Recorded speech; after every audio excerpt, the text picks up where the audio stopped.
Vous l'avez sans doute remarqué si vous êtes sorti à l'extérieur aujourd'hui, mais avec des températures ressenties entre moins 32 et moins 46 degrés Celsius jusqu'à mercredi matin pour notre région. Bon, on vit un épisode de froid extrême. Et Félix, qu'est-ce qui explique cet événement? Eh bien, c'est en raison du vortex polaire, selon Environnement et Changement climatique Canada. Bon, c'est-à-dire une masse d'air arctique qui s'étend vers le sud en passant par le Québec. Et Environnement et Changement climatique Canada affirme que ce sont les températures les plus froides, oui, à toucher le Québec depuis 2 ans.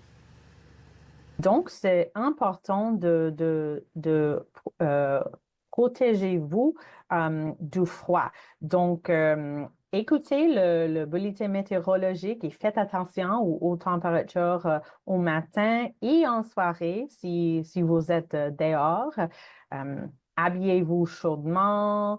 Par exemple, portez plusieurs couches de vêtements, portez un chapeau ou un toque.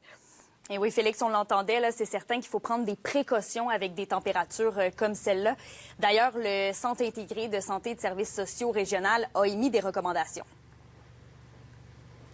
Oui, le CISAT, via le gouvernement du Québec, suggère de garder la température ambiante à la maison à un minimum de 19 degrés Celsius et pour ceux qui vont à l'extérieur, de rester le plus actif possible. Oui, Félix, il y a aussi le refuge de nuit pour personnes itinérantes de Rouyn-Noranda qui m'a confirmé être plein à craquer.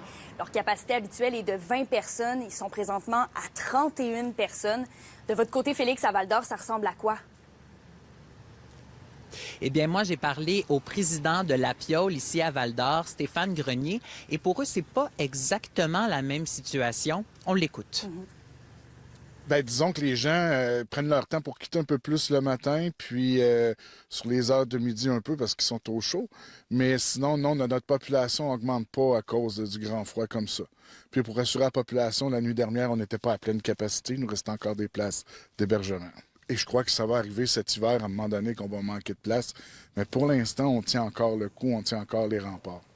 Et est-ce que les automobilistes ont été impactés par le froid aujourd'hui? Eh bien, CAA Québec, oui, en déduit que oui.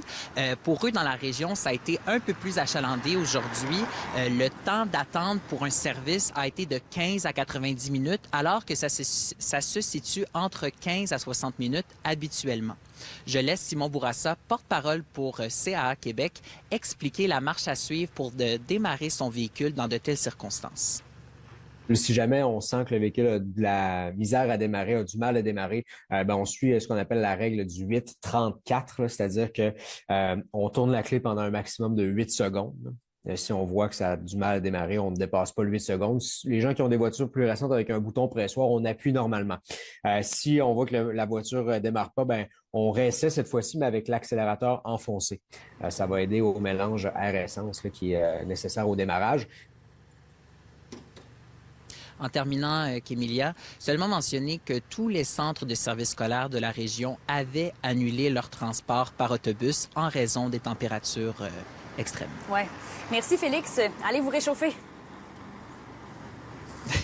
Oui, merci, à bientôt.